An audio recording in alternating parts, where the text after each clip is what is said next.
बिस्मिल्लाहिर्रहमानिर्रहीम। अस्सलाम वालेकुम स्टूडेंट। आज का लेक्चर शुरू करने से पहले हम ये देखते हैं कि लास्ट लेक्चर में हमने क्या पढ़ा था।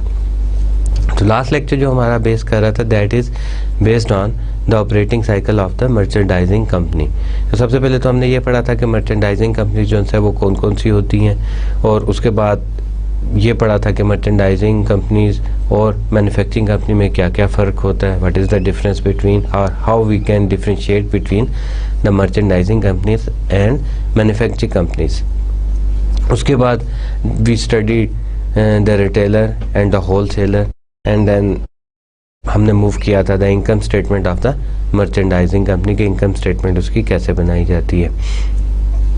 उसके बाद हमने ये पढ़ा था कि एक अकाउंटेंट को कौन सी इंफॉर्मेशन चाहिए होती है related to the merchandising company, and then we prepare the ledger account. Ledger account हमने बनाया था, और फिर उसके बाद हमने ये स्टडी किया था कि ये लेजर अकाउंट उसी तरह प्रिपेयर किया जाएगा जिस तरह ये काम सर्विसेज वाली कंपनी का प्रिपेयर किया जाता है कि नहीं। तो फिर then we come to the conclusion कि हम जो है ऑर्डिनरी जो है या जनरल लेजर जो है वो नहीं बनाएंगे, हम सब्सिडी लेजर जो है related to the individual client जो है वो बनाएंगे। इंडिविजुअल क्लाइंट इसलिए बनाएंगे ताकि हमें पता चल सके कि हमने किन किन लोगों से कितना कितना जो है पैसा वसूल करने हैं, कितने जो है अमाउंट जो है रिसीवेबल है। अब प्रॉब्लम इसमें ये आती है कि अगर हम एक जनरल लेजर बनाते तो उसमें ये होना था कि वी कांट अंडरस्टैंड कि किस क्लाइंट ने कितने पैसे जो है हमें देने हैं, तो then we make the subsidy ledger. उसके बाद हमने ये स्टडी किया कि जो है टू अप्रोचेस जो है वो अडॉप्ट की जाती हैं for recording the merchandising transaction.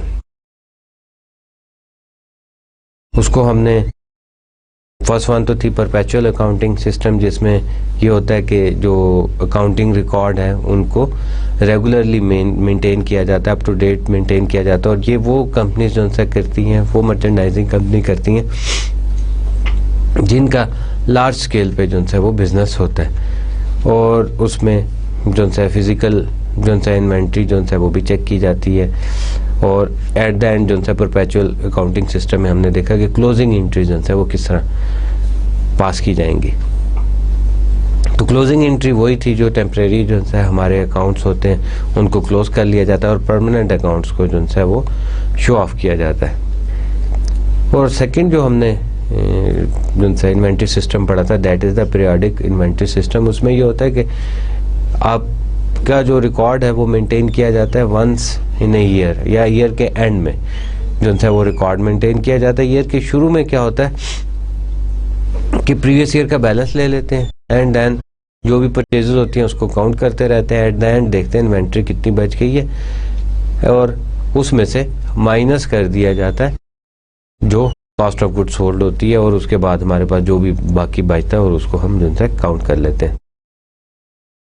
उसके बाद हमने कंपैरिजन किया था परपेचुअल और जो है पीरियोडिक में क्या फ़र्क होता है और कौन कौन सी ऑर्गेनाइजेशन करती हैं। जो लार्ज डिपार्टमेंटल स्टोर होते हैं उसमें परपेचुअल अकाउंटिंग सिस्टम जो है इन्वेंट्री सिस्टम जो है वो अडॉप्ट किया जाता है, और जो स्मॉल स्टोर्स होते हैं उसमें जहाँ जो है आइटम्स की तादाद जो होती है वो कम होती है, तो वहाँ पे जो है पीरियोडिक इन्वेंट्री सिस्टम जो है वो मेंटेन किया जाता है। So this is about the last lecture. अब हम देखते हैं कि जो आज का हमारा लेक्चर है वो किस पे बेस करता है। Cash terms and the cash discount. Previous chapter को जो है हम कंटिन्यू करते हैं कि कैश टर्म्स और कैश डिस्काउंट जो है वो क्या चीज़ होती है। Credit terms and the cash discount when manufacturer and a wholesaler sell their products on account, the credit terms are stated in the invoice। वो क्रेडिट टर्म जो है इनवाइस में आती है। मैन्युफैक्चरर एंड द होलसेलर जो है जब अपनी प्रोडक्ट को सेल करते हैं क्रेडिट पे, तो क्या होता है कि वो क्रेडिट टर्म जो है वो इनवाइस पे जो है वो शो की जाती हैं। तो कैसे शो की जाती हैं? 210 एंड N30। तो 210 को जो है 210 ही पढ़ा जाता है, और N30 को नेट 30 पढ़ा जाता है। अब इसका जो है मतलब वो क्या है? इसका मतलब ये है कि 210 का मतलब ये है कि अगर तो 10 डेज में जो है वो पेमेंट की जाएगी तो 2 is the percentage of discount and 10 is the number of days is available for the payment। अब वो क्रेडिट पे जो है वो सेल कर रहा है, तो क्या हुआ कि उसने कहा ये जो स्ट्रेटजी अडॉप्ट की जाती है इसलिए अडॉप्ट की जाती है कि जो अकाउंट रिसीवेबल है वो जल्दी जो उनसे पेमेंट कर दें आपको। तो तब क्या किया उसने स्ट्रेटजी अडॉप्ट की कि अच्छा अगर 10 दिन के अंदर पेमेंट कर दोगे तो जो भी आपकी इनवाइस प्राइस होगी उस पर 2% डिस्काउंट मिल जाएगा आपको। और अगर आपने पेमेंट की 30 डेज के अंदर तो तब जो है otherwise the full amount is due and mean the otherwise and full amount is due, number of days when full amount is due is the 30।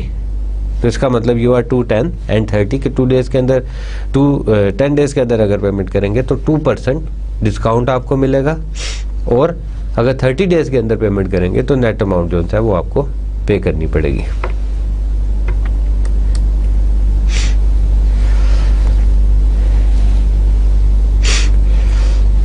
अब नेट मेथड जो है वो अडॉप्ट किया जाता है। नेट मेथड क्या है कि purchases are recorded at their net amount.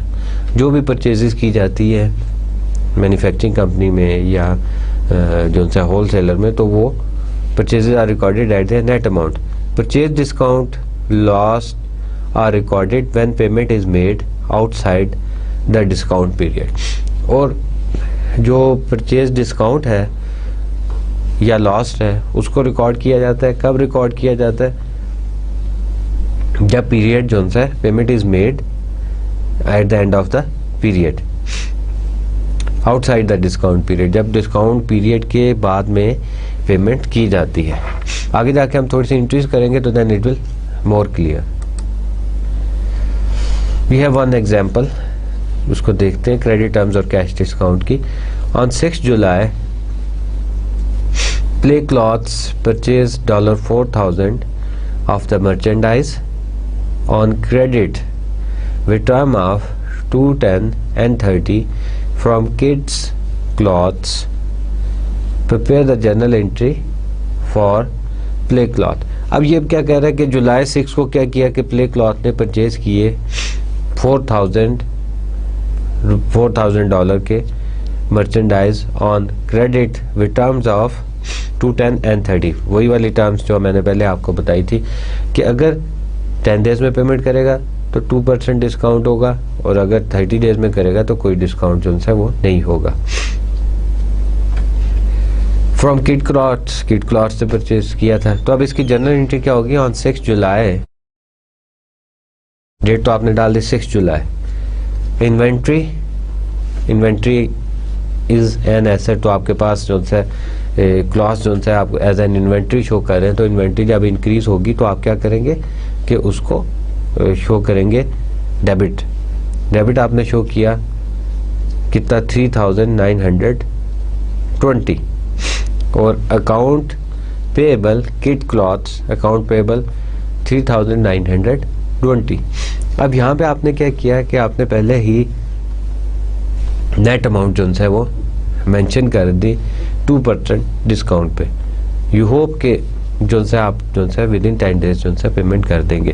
तो अब पे क्लॉथ ने क्या किया कि 4,000 की बजाय उसको 2% डिस्काउंट किया, मल्टीप्लाई कर दिया 98% से 0.98 से, तो आपके पास क्या अमाउंट आ जाएगी? $3,920। नेक्स्ट देखते हैं ट्रांजैक्शन। अब on 15 July Play Clothes pay the full amount due to the Kid cloth. अब 15 जुलाई को क्या हुआ कि पे क्लॉथ ने क्या किया कि जो अमाउंट ड्यू थी किड क्लॉथ को वो पूरी की पूरी पे उनसे वो पे कर दी। अब इसकी जनरल एंट्री क्या होगी? सेम डेट जो उनसे आपकी आ जाएगी 15 जुलाई। Account payable kid cloth account आपने पे करना था, और आपने क्या किया कि कैश पे कर दिया। How much? That is 3,920। अब ये था कि जब उसने क्या किया कि विद इन जो है वो पेमेंट जो है विद इन 10 डेज जो है वो कर दी थी। और अब हम ये सपोज करते हैं कि प्ले क्लॉथ जो है wait until July 20th to pay the amount due in full to kid cloth. अब 20 जुलाई को अगर वो पेमेंट करता है तो फिर क्या होगा कि फिर उसने जो है वो डिस्काउंट जो है उसको अब नहीं मिलेगा क्योंकि 10 डेज जो है वो ओवर हो चुके। तो अब इन दिस कंडीशन उसकी एंट्री क्या होगी 20 जुलाई। अब आप यहाँ पे देखें कि अकाउंट पेबल्स कितना अकाउंट पे करना था उसने, दैट इज़ 3920 अकाउंट पेबल, और उसके बाद purchase discount lost that is how much 80 and cash is that is 4000।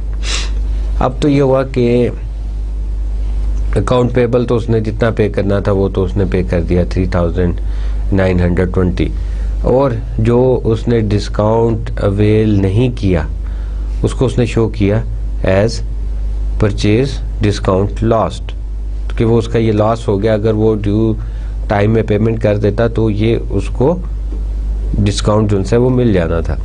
अब उसने क्या किया कि उसको एज ए लॉस शो कर दिया, purchase discount loss that is 80, और कैश की पेमेंट कितनी हो रही है, that is the full amount that is 4000। तो 4000 उसने क्या किया कि क्रेडिट कर दिया। और वो टर्म्स आपको पता ही हैं कि कैश जो है दैट इज़ एन एसेट, तो एसेट जब इंक्रीज़ करता है तो आप उसको क्या करते हो कि क्रेडिट कर देते हो।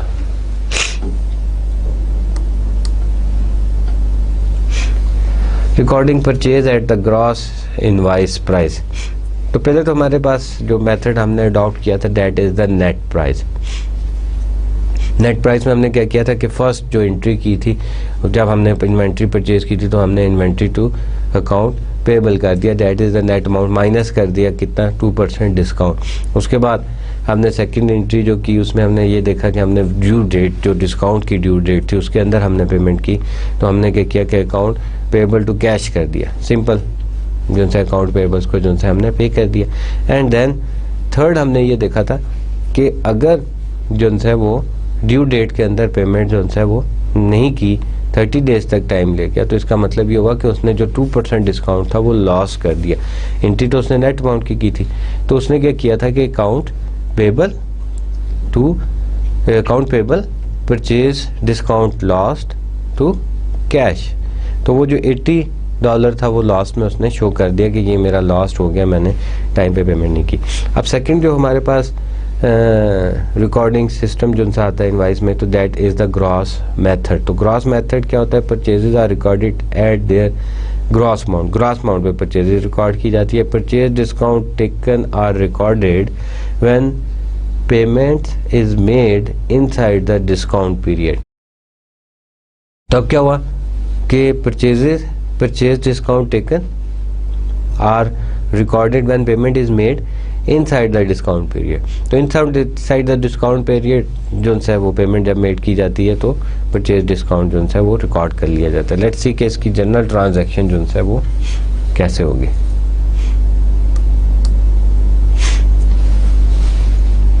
On 6 July play cloth purchase $4,000 of the merchandising on credit terms of 210 and net 30 from Kid Cloth. Prepare the journal entry. अब इसकी journal entry जो है वो किस तरह की जाएंगी, that is the gross method. Inventory to count payable on 6 July. तो अब जो there is only one difference जो यहाँ पे आया है, that is the amount. तो amount कितनी है, that is $4,000। तो $4,000 जो है वो अमाउंट यहाँ पे आ गई। पहले हमने जो किया था नेट मेथड पे उसमें हमने डिस्काउंट करके जो है वो अमाउंट मेंशन कर दी, तो यहाँ पे हमने डिस्काउंट नहीं किया, यहाँ पे हमने नेट अमाउंट मेंशन नहीं की, यहाँ पे हमने ग्रॉस अमाउंट मेंशन किया, दैट इज 4000। अब on 15 Play Clothes pay the full amount due to the Kid cloth. अब 15 को क्या हुआ कि उसने पे कर दी। लेट्स सी कि अब क्या होगा। अब आप ये देखें कि जुलाई 15 account payable that is 4000, cash that is 3920 and purchase discount taken. अब this is the purchase discount जो उसने रिसीव किया, that is 80। Purchase discount reduce the cost of goods sold, और जो आपने कैश पे किया that is the net amount 3920। तो अब यहाँ पे थोड़ा सा जो सी है वो एंट्री हमारी जो सी है वो चेंज है जी। अकाउंट पेबल तो एज इट इज़ 4000 आ जाएंगे, कैश जो आप पे कर रहे हैं दैट इज़ 3920 और परचेज डिस्काउंट आपके पास आ गया 80। Now assume that the party cloth wait until July 20th to pay the full amount due to the kid cloths। अब उसने क्या किया कि वो वेट कर रहा है कब तक का, कि जुलाई 20th का, कि उसके बाद देखते हैं कि अब क्या जो है वो एंट्री होती है। That is the simple entry, account payable to cash, account payable to cash 4000 and 4000। I hope कि आपको अब क्लियर हो गया होगा कि नेट अमाउंट, नेट मेथड्स और ग्रॉस मेथड्स में जो है वो क्या फ़र्क होता है, कि ग्रॉस मेथड में हम किस तरह पेमेंट करते हैं और नेट मेथड में किस तरह पेमेंट जो है वो की जाती है। अब तो बात ये हुई कि चले ठीक है, जहाँ तक जो है वो इन्वेंट्री रिसीव की तो वो हमने नेट मेथड में भी लिख ली, एंड देन फिर हमने ये लर्न किया कि उसको ग्रॉस मेथड में किस तरह लिखा जाएगा। अब क्वेश्चन ये आता है कि जो भी इन्वेंट्री आपके पास आ जाती है, सपोज वो जो कपड़े आए उसमें से कुछ जो है वो अनसेटिस्फैक्ट्री थे, तो ये कोई चीज़ें जो सी अनसेटिस्फैक्ट्री या डिस्ट्रॉय हो जाती हैं, टूट जाती हैं, तो वो कंपनी को वापस कर दी जाती। तो अब वो वापस की हैं कर दें, या कोई आ जाए अनसेटिस्फैक्ट्री जो है, कोई कपड़े ऐसे आ जाते हैं जिसमें धागा निकला होता है या उसमें डैमेज हुए होते हैं, तो वो वापस कर देते हैं फैक्ट्री को। तो अब देखते हैं कि अगर वो हो तो then what's happen. On August 15 Play Clothes returns $500 of unsatisfactory merchandise purchased from the kids clothes on credit terms of 2, 10 and 30. The purchases was originally recorded at the net cost। अब जो परचेजेस थी वो net cost पे जो है वो record की गई थी, प्रिपेयर द जर्नल एंट्री। अब तो ये एक तो आपको ये नज़र आ रहा होगा कि जी 500 के जो अनसेटिस्फैक्ट्री क्लॉथ्स हैं वो तो वापस जा रहे हैं। अब तो सिंपल आपने जो इन्वेंट्री डेबिट की थी तो वो इन्वेंट्री आपने क्रेडिट कर देनी है, राइट। और उसके बाद आपने क्रेडिट उस टाइम क्या किया था, डेट इज अकाउंट पेबल। तो अब देखते हैं कि यहाँ पे हम क्या कर रहे हैं, अकाउंट पेबल को कर रहे हैं या कैश को कर रहे हैं, किसको करेंगे। Simple, account payable to inventory that is 490 and 490। अब 490 क्या था, क्योंकि नेट कॉस्ट पे जो है ये ट्रांजैक्शन रिकॉर्ड की गई थी, इसलिए हमने क्या किया कि 490 कर दिया एंड 490। अब account payable is an liability, liability में जब डिक्रीज होता है तो डेबिट करते हैं, इन्वेंट्रीज एन एसेट, एसेट में जब डिक्रीज होगा तो हम क्या करेंगे कि उसको क्रेडिट कर देंगे। और यहाँ पे हम नरेशन जो है वो डिटेल ट्रांजैक्शन की नहीं लिख रहे, वो सिर्फ इसलिए कि आप जो है उससे फेमिलियर हो गए होंगे। तो अब हर ट्रांजैक्शन की यहाँ पे ये अपने एज्यूम नहीं करना कि ट्रांजैक्शन की नरेशन जो है वो नहीं लिखी जाती। ये एज्यूम किया जा रहा है कि आप अब यूज टू हो गए और आप खुद जो है ट्रांजैक्शन की नरेशन जो है लिख सकते हैं। तो इसके नीचे जो है आप मेंशन कर देंगे कि unsatisfactory merchandise return to the purchaser, वो परचेजर को जो है वो रिटर्न कर दी गई है, राइट।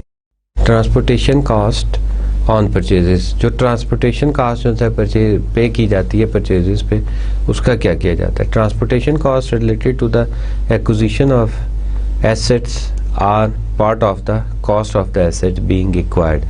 तो अब ट्रांसपोर्टेशन कास्ट जो भी पे की जाती है किसी भी एसेट्स को, इन्वेंट्री को हम जो है एसेट कंसीडर करते हैं, तो वो क्या किया जाता है कि that is considered to be the past part of the cost of goods being acquired. जो भी चीज़ हम परचेज कर रहे हैं वो उसकी कॉस्ट में जो है कंसिडर की जाती है। अब होता ही है कि सपोज आपने क्या किया कि जो है एक आपकी कंपनी ने एक ट्रक का जो है वो ऑर्डर जो है वो किया, या एक गाड़ी का ऑर्डर किया है, एक कार का ऑर्डर किया है। तो अब कार जो है वो मैन्युफैक्चर हो रही है सपोज कराची में। अब कराची से जो गाड़ी तैयार होती है फैक्ट्री से निकलती है और उसकी ट्रांसपोर्टेशन जो है वो भी यूज़ होती है, वो जो है एक ट्रॉले पे जो है उसको पुट किया जाता है। उसके बाद वो बाय रोड या बाय शिप तो नहीं आ सकती, बाय रोड ही आती है। तो बाय रोड जो है वो वहाँ से इस्लामाबाद में आ गई। अब इस्लामाबाद में आई तो उसके कॉस्ट जो सी है वो 25,000 रुपीज़ उसकी कैरेज कॉस्ट जो है वो सपोज पड़ी है। तो अब कॉस्ट की जो फैक्ट्री प्राइस थी गाड़ी की, तो वो क्या थी, फैक्ट्री प्राइस जो है दैट इज सपोज 15 लाख रुपए थी, और 50,000 उन्होंने कैरेज जो है वो डाल लिया। तो अब आप उस एसेट्स को जो है वो किस तरह शो करेंगे, दैट इज 15,50,000 रुपये जो है वो शो करेंगे। इसी तरह सपोज ये करते हैं कि जिस तरह पाकिस्तान में आजकल क्या हो रहा है कि जो है इम्पोर्टेड गाड़ियाँ जो सी हैं वो मंगवाई जाती हैं बाहर से, यूज्ड गाड़ियाँ जो सी हैं उनको पाकिस्तान में इंपोर्ट कर लिया जाता है, इंपोर्ट्स किया जाता है उन गाड़ियों को। आपने इंपोर्टेड गाड़ियाँ काफ़ी देखी होंगी पाकिस्तान में। तो अब क्या हुआ कि जो है वहाँ से गाड़ी जो है वो शिप में चली, और शिप में जो है उन्होंने भेज दी, इट्स टेक 15 डेज, कराची है, कराची से जो है वो पिंडी है।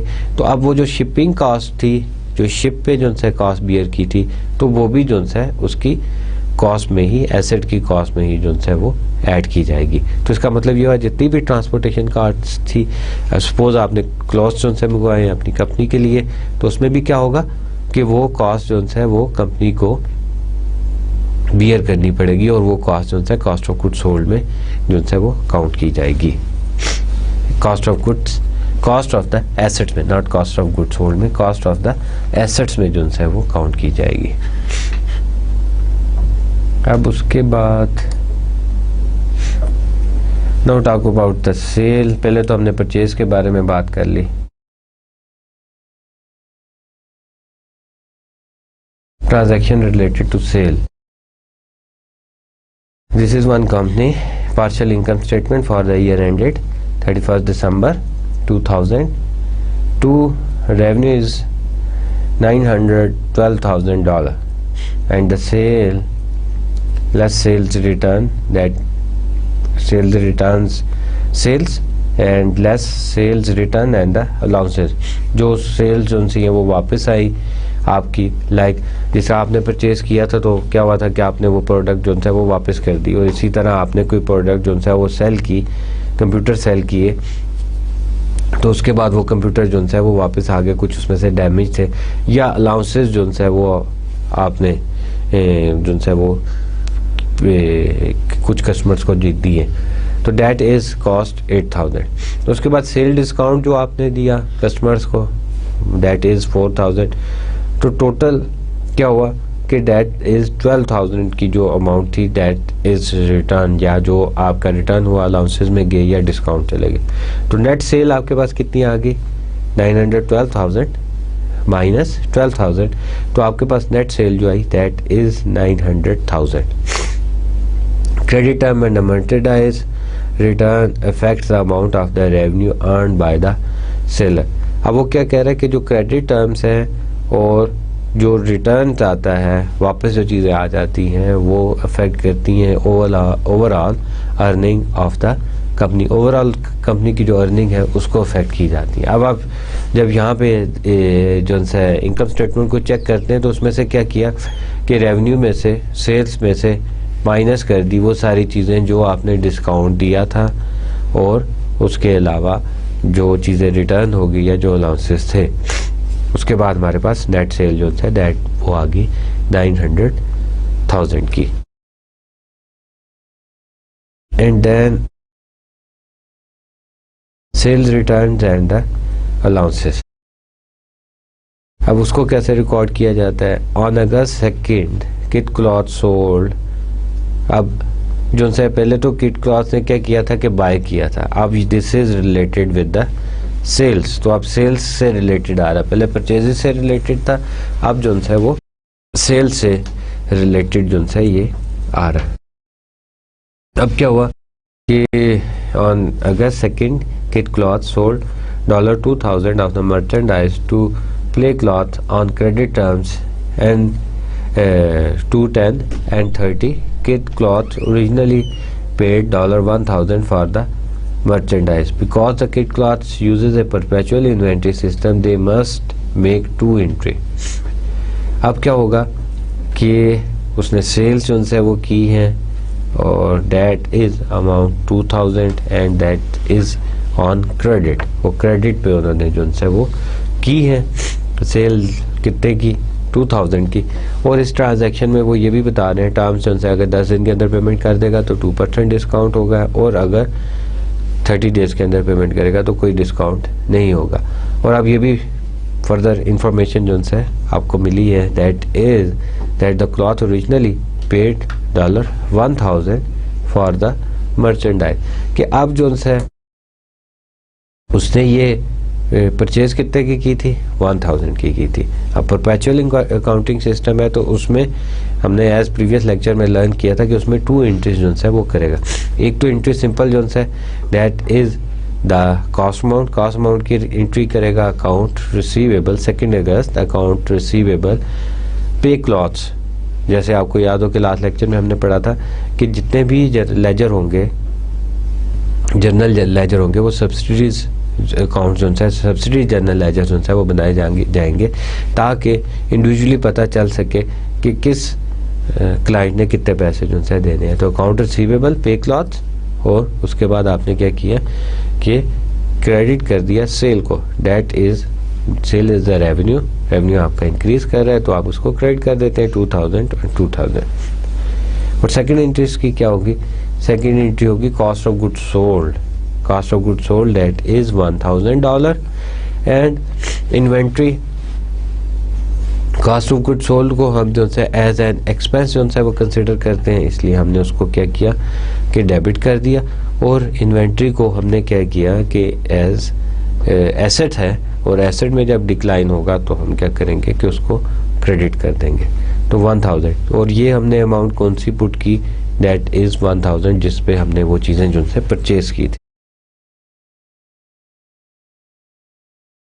अब क्या हुआ, ऑन 5 अगस्त पे क्लॉथ्स रिटर्न। अब वो जो 2000 की जो से क्लॉथ्स उसने सेल किए थे पे क्लॉथ्स को, उसने क्या किया कि $500 of the unsatisfactory merchandise to the Kit Clothes from the, उसने वापस कर दिए from the August to sales, के वो जो उसने अगस्त 2 को सेल की थी उसमें से वापस आ गए। Kit cloth cost for this merchandising was 250। अब इसकी जो कॉस्ट उसको पड़ रही है दैट, मतलब जो उसने ये जो चीज़ें वापस आई थी that is cost 250। Because kit cloth choose a perpetual inventory system they must make 2 entries. Again जब उसने सेल की थी तब भी उसने 2 एंट्रीज की थी, और अब वो गुड्स जो है वो वापस आ रही हैं तब भी 2 एंट्रीज जो है वो कर रहे हैं। अब वो क्या कर रहे हैं कि डेट तो उसने वही डाल दी 5 अगस्त की, and then sales return and allowances. अब उसी एंट्री को उसने रिवर्स कर दिया जो हमने कब की थी, जब उसने प्रोडक्ट जो है वो सेल की थी, लेकिन सेल से आगे उसने एडिशन कर दिया रिटर्न एंड अलाउंसेस का। That is not only sale but sales return and allowances के, वो सेल जो की थी वो वापस आ गई थी। एंड अकाउंट रिसीवेबल, वो अकाउंट रिसीवेबल पहले हमने डेबिट किए थे कि दैट इज़ एन एसेट, लेकिन अब उस एसेट्स में डिक्लाइन आ रहा है तो वो क्या कर रहे हैं कि उसको क्रेडिट कर रहे हैं। How much, that is 500। तो ये जो पहली एंट्री हमने की है that is to the gross amount, जो हमने जिस अमाउंट पे हमने सेल की थी उसको प्रोडक्ट उस पे की थी, not the cost amount. Second entry देखते हैं कि सेकेंड एंट्री में क्या होता है।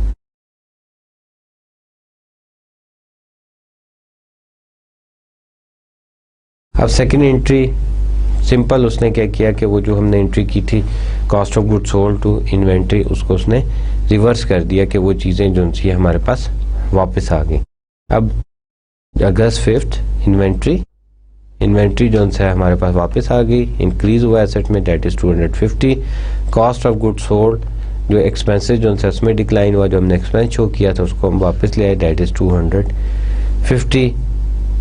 और इसकी नरेशन जो है आप मेंशन कर देंगे अनसेटिस्फाई मर्चेंडाइजिंग रिटर्न फ्रॉम पे क्लॉथ जो है उसने जो है वो वापस कर दी अनसेटिस्फैक्ट्री मर्चेंडाइजिंग, राइट। अब हम बात करते हैं सेल डिस्काउंट की, कि सेल डिस्काउंट जो है वो क्या है। तो पहले तो ये था कि अभी हमने एंट्री की थी कि उसने प्रोडक्ट जो है वो सेल की, तो उसने जो है वो कौन सी एंट्री जो है वो रिकॉर्ड करेगा। तो पेमेंट अभी तक उसने रिसीव नहीं की थी, तो अब सेल डिस्काउंट जो है इट्स मीन कि उसने पेमेंट जो है वो रिसीव कर लेगा जो उसने प्रोडक्ट जो है वो सेल किए। तो लेट्स सी कि इसका क्या इफेक्ट होता है। On July 6 kid cloth sold $4,000 of merchandise to Play Clothes on credit with the terms to 10 and 30.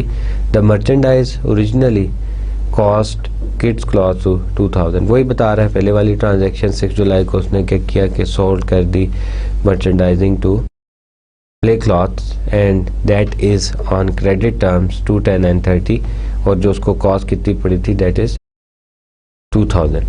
तो उसके बाद because the kid clothes use A perpetual inventory system they must make 2 entries.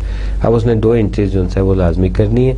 Number 1 journal entries क्या करेगा, journal entry क्या करेगा कि जुलाई 6 account receivable pay cloth से पैसे जो है वो रिसीव करने हैं to sale how much amount that is 4000 and that is 4000, और उसके बाद नीचे नरेशन मेंशन कर देगा कि he sell the per day merchandising यार goods sold to play clothes on credit पे जो है ये सेल की गई।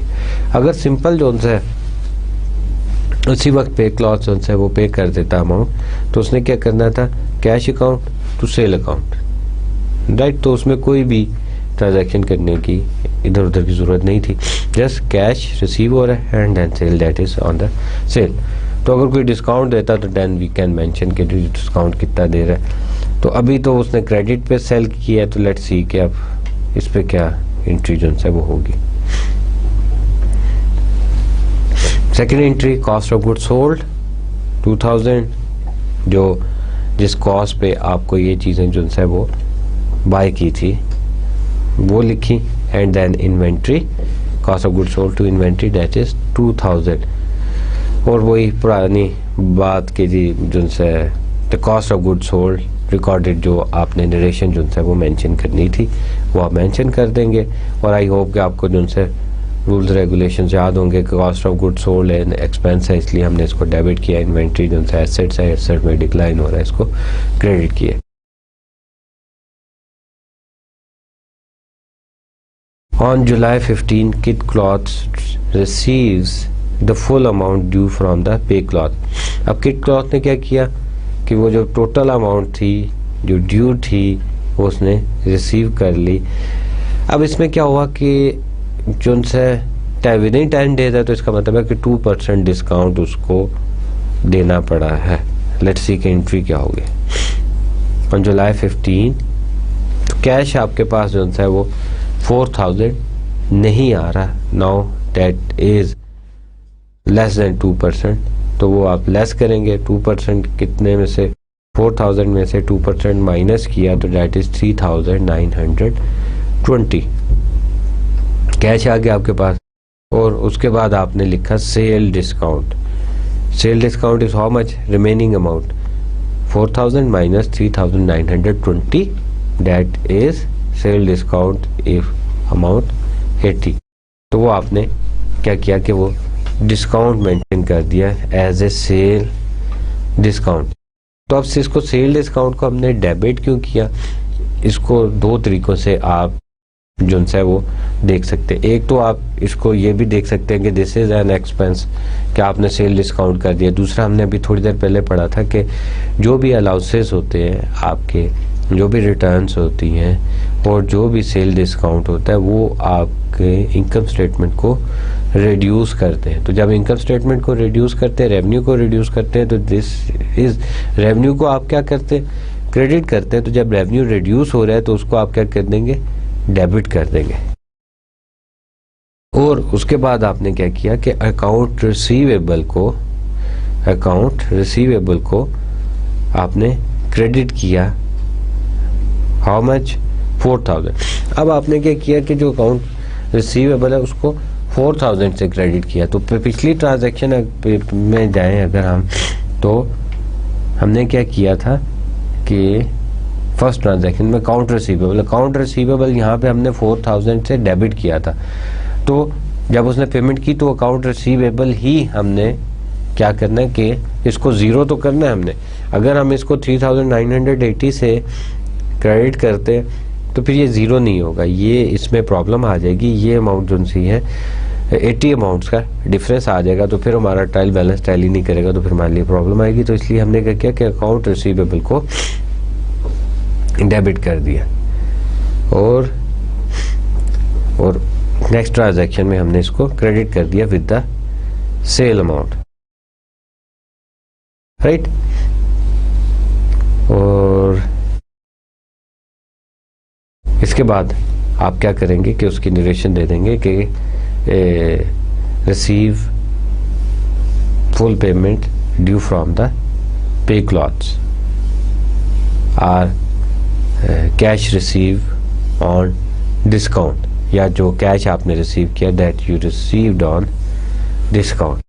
No assume that it wasn't until July 20 that the kit cloth received the full amount due from the pay cloth. Prepare the journal entry. अब क्या हुआ कि जी 20th तक जो है वो फुल अमाउंट जो है वो पर पे नहीं हुई थी, तो उसके बाद जो है वो जर्नल एंट्री आपने करनी है कि क्या होगा। 20 जुलाई को जो है वो kit cloth receive the full amount due from the पे क्लॉथ। अब 20 जुलाई को जो है उसने फुल अमाउंट जो है वो पे की है, तो अब वो टाइम पीरियड जो है 10 डेज़ का वो पोस्टपोन्ड हो चुका है, गुजर चुका है, तो अब उसको वो जो है 2% डिस्काउंट नहीं मिलेगा, अब जो है फुल अमाउंट जो है वो रिसीव होगी। तो जैसा पहले बताया था कैश आपके पास आ रहा है, एसेट्स इंक्रीज हुआ 4000, फुल अमाउंट जो है आपने मेंशन कर दी। उसके बाद अकाउंट रिसीवेबल पिछली एंट्री में भी हमने उसको क्रेडिट किया था, हाउ मच 4000। अब सिंपल सी बात है कि अकाउंट रिसीवेबल तो आप 4000 क्रेडिट कर देंगे, कैश जितना भी आपके पास आया, कैश आपके पास आया था प्रीवियस एंट्री में 3920, उसके बाद रिमेनिंग अमाउंट जो भी बच गई आपने उसको सेल डिस्काउंट में जो है वो शो कर दिया। तो यहाँ पे आपने क्या किया कि cash account 4000 to account receivable 4000, और उसके बाद आपने लिख दिया cash receives from kit cloth से जो है आपने कैश रिसीव कर दी किया। अब डिलीवरी कॉस्ट, पहले हमने जो है ट्रांसपोर्टेशन कॉस्ट के बारे में पढ़ा था कि ट्रांसपोर्टेशन कॉस्ट जो है आप जब भी एसेट्स को बाय करते हैं तो उसमें पुट करते हैं, और अब बात आ रही है डिलीवरी एक्सपेंसेस की। So delivery cost incurred by the sellers are debit to the delivery expense and operating expense. अब क्या हुआ कि जो भी प्रोडक्ट जो है आप सेल आउट कर रहे हैं तो उसको अगर आप सर्विसेज प्रोवाइड करते हैं कि we will sell the product up to the door of the client, तो अब आप उसको एज एन एक्सपेंस शो करेंगे, और वो एक्सपेंस जो है वो किस हेड में जाएगा, डिलीवरी एक्सपेंसेस के हेड में जाएगा, और that is an operating expenses. Operating expenses कौन से होते हैं कि day to day expenses of the business, वो जो प्रोडक्ट को सेल करने में हेल्पफुल या यूज़फुल जो है वो साबित होते हैं, उसको हम क्या कहते हैं, that is the operating expenses. तो अब डिलीवरी कॉस्ट जो सी आपकी डिलीवरी एक्सपेंसेस जो से by the seller that is debit to the, हाँ अगर जो है वो परचेज़र आपके पास खुद आके वो प्रोडक्ट ले जाता है, जिस तरह सपोज किया जाता है कि एक कंपनी है फ्रेंड्स कॉरपोरेशन है, अब फ्रेंड कॉरपोरेशन के पास आप जाते हैं, आपने रेफ्रिजरेटर बाय किया, एक बड़ा सा फ्रिज था वो बाय किया, अब वो आपने बाय कर लिया, तो अगर तो वो कहते हैं कि जी हम जो है होम डिलीवरी देंगे, राइट, तो उस जितनी भी वो प्रोडक्ट पर डे जो है वो सेल करते हैं तो उसकी जितनी भी डिलीवरी कॉस्ट आ रही है तो वो तो एज एन डिलीवरी एक्सपेंस जो है शो करेंगे। तो अगर वो डिलीवरी की सर्विसेज जो है वो प्रोवाइड नहीं करते तो फिर क्या होगा कि फिर वो जो है एक्सपेंस जो है वो उनके खाते में तो नहीं आएगा, आपको वो कहेंगे कि जी राइट दिस रेफ्रिजरेटर कॉस्ट 35,000, तो वो 35,000 को आपको दे देंगे। अब आपकी जिम्मेदारी है वो आप सुजुकी में रखें, टैक्सी की छत पे रखें, या कोई और जो है मीन्स ऑफ सोर्स ले और उसको घर तक लेके आए। तो इसका मतलब ये हुआ कि अगर कोई ऑर्गेनाइजेशन जो सी है वो डिलीवरी, कोई कंपनी जो है वो डिलीवरी प्रोवाइड करती है, डिलीवरी की सर्विस, तो वो उसको डिलीवरी एक्सपेंस में जो है वो शो करती है। और एट द एंड क्या होता है कि वो कॉस्ट ऑफ गुड सोल्ड में से एज एन जो आपका ग्रॉस प्रॉफिट आता है उसमें से एज एन ऑपरेटिंग और एडमिनिस्ट्रेटिव ऑपरेटिंग एक्सपेंसेस में आके उसको माइनस कर दिया जाता है, और वो आपके इनकम को या जो रेवेन्यू को है उसको रिड्यूस करने में रिड्यूस करती है, उससे आपका रेवेन्यू जो है वो रिड्यूस होता है। लेकिन जिस तरह आप उसकी एग्जांपल ले लें, पिज़्ज़ा हट की एग्जांपल ले लें, मैकडोनल्ड की एग्जांपल ले लें, या और बहुत सारे जो है वो फास्ट फूड है, वो क्या करते हैं कि आपको होम सर्विसेज जो है डिलीवरी जो है वो प्रोवाइड करते हैं। बट लेकिन आपने एक और बात नोट की होगी कि वो जो सर्विसेज प्रोवाइड करते हैं that is up to certain amount. अब आप उन्हें ये कहें कि जी हमें 100 रुपीज़ का बर्गर चाहिए और जो है मैकडोनल्ड वालों को या KFC वालों को कि जी हमारे घर में डिलीवर कर दे, तो वो कभी भी नहीं करेंगे।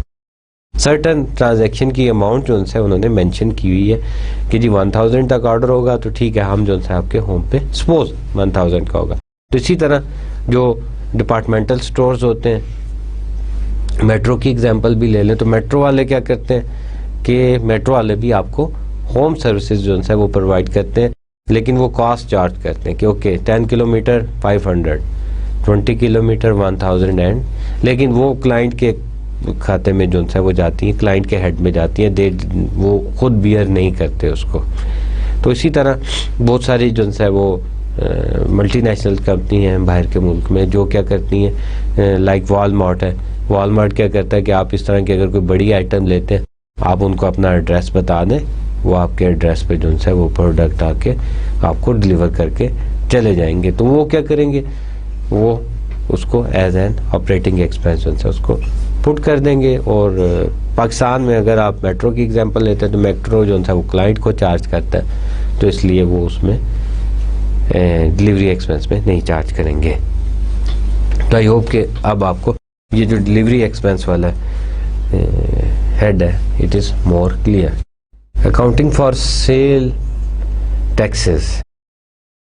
Businesses collect sale tax at the point of sale. Then they remit the tax to the appropriate government agencies at time specified by law. अब जिस तरह होता क्या है कि जितनी भी एक्टिविटीज़ की जाती हैं, सर्विसेज प्रोवाइड की जाती हैं या प्रोडक्ट को सेल किया जाता है, तो गवर्नमेंट क्या करती है कि गवर्नमेंट उस पर टैक्स जो है वो चार्ज करती है, because tax is the source of income for the government. Government की सोर्स ऑफ इनकम, कभी आपने सोचा हो कि गवर्नमेंट के पास पैसे कहाँ से आते हैं? गवर्नमेंट जो है टैक्स इम्पोज करती है on different product and services, जिससे वो रेवेन्यू जो है वो जनरेट करती है। उसके बाद गवर्नमेंट क्या करती है कि वो बजट जो है एक बनाती है और वो एलोकेट करती है उस रेवेन्यू को मुख्तलिफ चीज़ों पे। तो जो भी प्रोडक्ट आप सेल होती है, आपने देखो आप टूथपेस्ट लेने के लिए जाते हैं, टूथब्रश ले लें, कोई भी चीज़ लेने के लिए जाएं मार्केट में, तो उसके ऊपर लिखा होता है सेल टैक्स। तो डैट कोई भी प्रोडक्ट सेल की जाती है तो उस पर टैक्स पे किया जाता है। सर्विसेज रेंडेड की जाती हैं, उस पर सर्विसेज टैक्स जो है वो चार्ज किया जाता है। तो जब एक कंपनी वो टैक्स जो है डिडक्ट कर लेती है, डिडक्ट करने के बाद उसने पार्टिकुलर टैक्स जो है नेशनल बैंक में जाके, पाकिस्तान में क्या होता है कि वो नेशनल बैंक में जाके आपने विद इन 30 डेज और 15 डेज जो है वो जमा करवाना होता है। जिस तरह सैलरी पे टैक्स जो है डिडक्ट होता है वो भी आपने जमा कराना है। सेल टैक्स जो है वो भी क्या होता है कि जो आपकी मर्चेंडाइजिंग कंपनी होती है, जो मैन्युफैक्चरिंग कंपनीज होती हैं, वो सेल टैक्स डिडक्ट कर लेती हैं और eight the end of period जाके वो नेशनल बैंक में जमा करवा देती है। और फिर जो क्लाइंट जो बाय कर रहा होता है उसकी डिमांड पे वो उनको रिसीप्ट्स जो है वो शो कर देती हैं या उनको सर्टिफिकेट दे देती हैं कि यस ड्यूरिंग दिस ईयर 2002 क्या हुआ कि हमसे जो है इसने इतनी प्रोडक्ट जो है वो बाय की थी और हमने इतना टैक्स जो है इसका डिडक्ट किया था एंड वी हैव डिपॉजिटेड। तो वो जब वो परचेज़र अपनी रिटर्न जो है सबमिट करवाता है, जो कंपनी की रिटर्न होती है, तो उसमें वो मेंशन करता है कि मैंने इतना टैक्स जो है वो पे किया है। और जब कंपनी रिटर्न जमा करवाती है तो वो बताती है कि हाँ मैंने इतना टैक्स कलेक्ट किया था and I have submitted this tax. तो अब उसकी एंट्री क्या होगी कि कैश जो था that is 1070 and then sale tax payable 70 and sale is 100।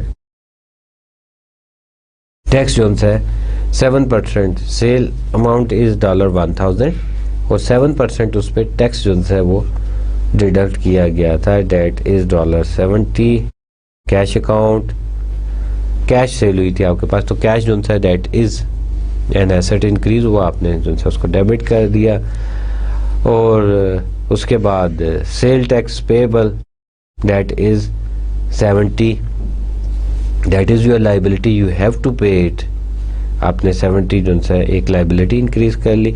And sales that is 100 पे आपकी जो है वो product, sorry sale is the 1000 पे आपने जो है वो प्रोडक्ट अपनी सेल की है। और जो भी एंट्री होगी, एंट्री की डेट होगी वो आप पुट कर देंगे और लिखेंगे कि good sold on cash and the sale tax is deducted. अब कैश आप कितना रिसीव कर रहे हैं, कैश आप रिसीव कर रहे हैं 1070 और जो प्रोडक्ट आप सेल कर रहे हैं दैट इज 1000 और 70 जो आपने डिडक्ट किया that is for the tax जो आपने जमा करवाना है। और समटाइम ये होता है कि कुछ कंपनीज ऐसी होती हैं वो प्रोडक्ट की प्राइस में ही उसको एडजस्ट कर लेती हैं। सपोज अगर यहाँ पे हम एज्यूम करते हैं कि प्रोडक्ट की प्राइस जो है वो 930 है तो 70 जो है वो टैक्स है, तो फिर आप क्या करते हैं कैश 1000, सेल टैक्स 70 और सेल्स जो सी आपकी कितनी दैट इज 930। आई होप कि टैक्स वाला आपको जो है वो समझ आ गया। अगर इसकी थोड़ी सी प्रैक्टिस करेंगे then it will more clear. Now talk about the evaluating the performance of the merchandising company, कि उसकी परफॉर्मेंस, मर्चेंडाइजिंग कंपनी की परफॉर्मेंस को किस तरह एवेल्युएट किया जा सकता है। तो नंबर 1 जो 2 चीज़ें जिससे हम एवेल्युएट कर सकते हैं मर्चेंडाइजिंग कंपनी की परफॉर्मेंस को, number 1 is the net sale. Net sales में हम क्या देखते हैं, trend over the time, comparable store sales, sales per square foot of selling space, उसको चेक किया जाता है। And then the second is the gross profit margin, की ग्रॉस प्रॉफिट मार्जिन को देखा जाता है। And what is the gross profit margin, overall gross profit margin को देखा जाता है, gross profit margin by the department and the product. तो let's start with net sale. Net sale trends over the time. Net sale होती क्या है कि जो भी आपने टोटल प्रोडक्ट जो सी है वो सेल की आपने ड्यूरिंग 1 पीरियड और उसमें से माइनस कर दिए सेल्स रिटर्न, जो डिफेक्टिव चीज़ें थी वो आपकी वापस आ गई। And then you minus the allowances and then you minus the sales discount. तो ये सब कुछ माइनस कर दिया सेल्स में से, तो आपके पास नेट सेल्स आ जाएंगी।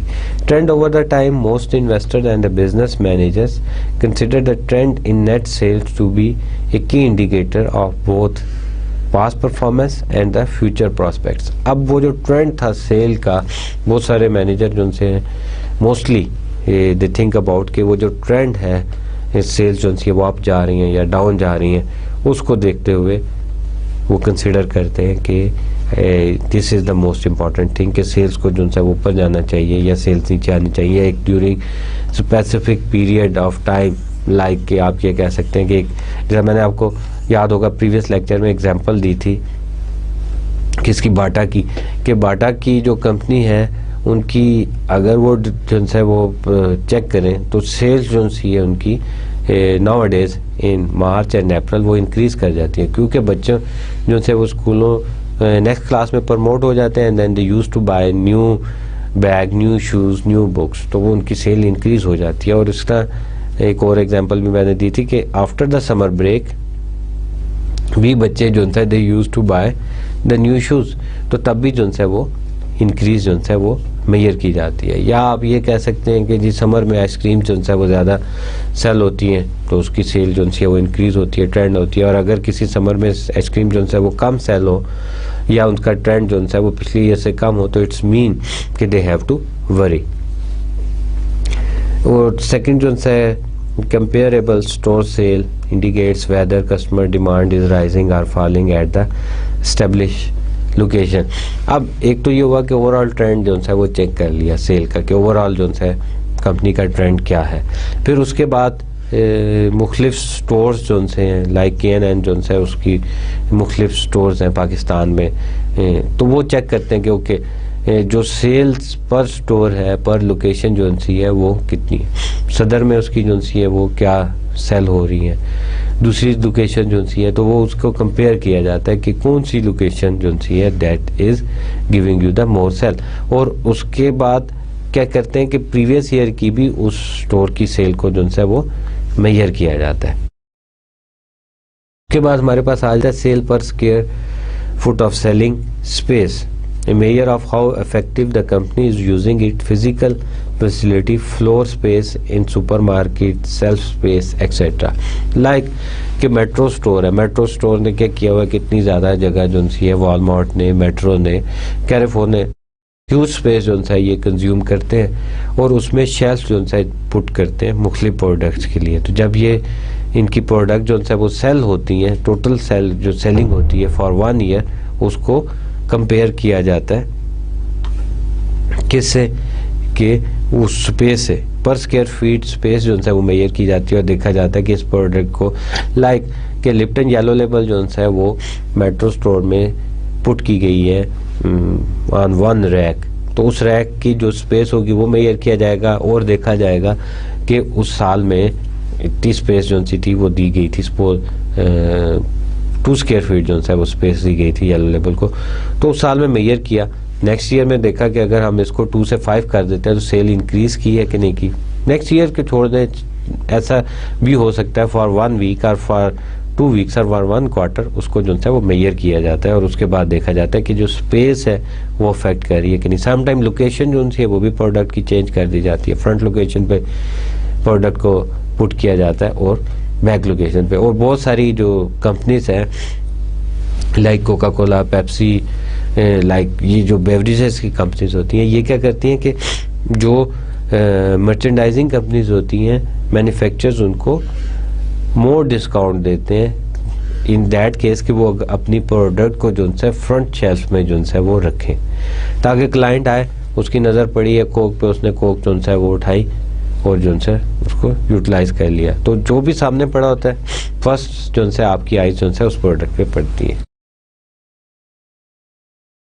ग्रॉस प्रॉफिट मार्जिन की बात करते हैं कि ग्रॉस प्रॉफिट मार्जिन जो है वो किस तरह अफेक्ट करता है। Gross profit margin increasing net sales is not enough to ensure increasing profitability. Some products are more profitable than other. In evaluating the profitability of the sale transaction, managers and investors keep a close eyes on the company's gross profit margin, that is the gross profit divided by net sale. तो अब वो कह रहे हैं कि जी कुछ manager तो ये कंसिडर करते हैं कि sales is the most important, कि सेल जो सी है वो वाइटल रोल जो है प्ले करती है, लेकिन अब ये कहते हैं कि नहीं, sales is something else but they put more emphasis on gross profit margin, कि जो प्रोडक्ट सेल हो रही है उस पर मार्जिन जो है वो कितना मिल रहा है।